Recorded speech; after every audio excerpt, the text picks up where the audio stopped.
Highlights from the DSTV Premier Women's Basketball League in Nigeria, and it's so competitive. You know why? Because that game between FCT Angels and Benue Princess went into overtime, and it was Benue Princess that eventually won by a single point. It ended 65-64.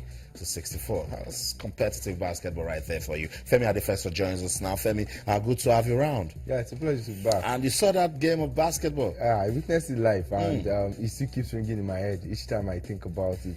And thank God I have some clips so I can always relive, the moment. It was end-to-end stuff. I kept on your defense. Yes, and then it got to the end of the game. You would think who would win this game? Who would win this game? And eventually they tied.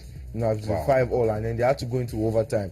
The overtime too, really, Benue Princess won by 1 point, but SC Angels too had the last chance to score the ball, and they threw the ball in, and it was rolling around the rim, and it just went out. If that ball had dropped in, the scoreline would have been different. So it was that energy sapping and very interesting, and it showed a whole picture of how the first phase of the Venezuelan Basketball League, actually was, because there was a lot of improvement. The younger teams, actually showed a bit of mettle. I think the coaches are doing a good job to an extent. We saw the likes of FCT Angels, a relatively young side, come against a Benue Princess who, is one of the top teams, in the female league, but, they went into overtime. We saw a First Deep Water 2 side too, another young squad. Yes, they were former champions, but now they are rebuilding, and they also pulled a lot of strings, beating Sunshine Angels, forcing, Dolphins, close to fourth quarter before, eventually losing out. We saw Zamfara Babes, who just came into this our second year in the league. They won 2 games. Wow. Nasarawa Amazons won a game, but all the other games were close. Coal City Angels, who the past 2 seasons weren't scoring more than 12 points, were able to accumulate 50 points, in 2 games, 50 points, 55 points, even though they ended up losing. So it shows that there's progress. A little bit of growth. And the younger teams are getting there. But we still need more competitions for these ladies. And I just see a big picture in the next, say, 2-3 years. That gap, between the big girls and the younger one might, relatively become a thin line where you'll be surprised. They will no longer be upsets. They will now be, what you expect with the level, of game. And I'm also happy with the fact that a whole lot of young girls are in the league now. First Bank, really revamped.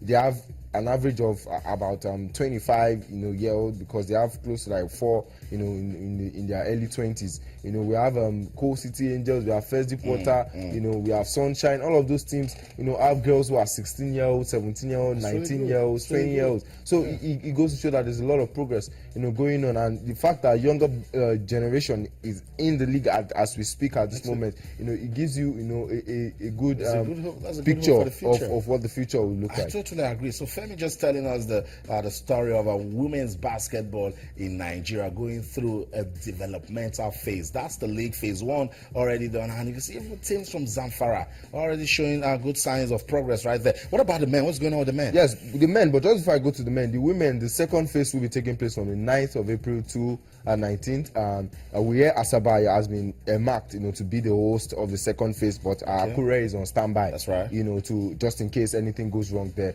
But 9 to 19, that date won't change. So we look forward to the second phase as all teams play, to accumulate points to come to the final phase, which will definitely be held, in Lagos. For the men, week 3 of the GSU Premier Basketball League, we will see Royal Opals take on Delta Force out there in Port Harcourt, and Customs will host Oluyole Warriors. Now remember, there are just 5 teams in the Atlantic Conference, so there will always be a double header. So they play on Friday and they play again on Saturday. So Port Harcourt to be Agog, the basketball court in Niger Street, that's where Royal Opals has taken as their home court. Remember their last travels, they managed to win 1, lose 1, but they are doing better this time around. And I like the shape of that team. Nigerian Customs too will be taking on Oluyole Warriors here in Lagos. So the National Stadium too will be bubbling with action. Remember last week there was no game in Lagos. Most teams were away from Lagos. So the National Stadium too will be agog with those games on Friday and on Saturday. 4 p.m. Is the time.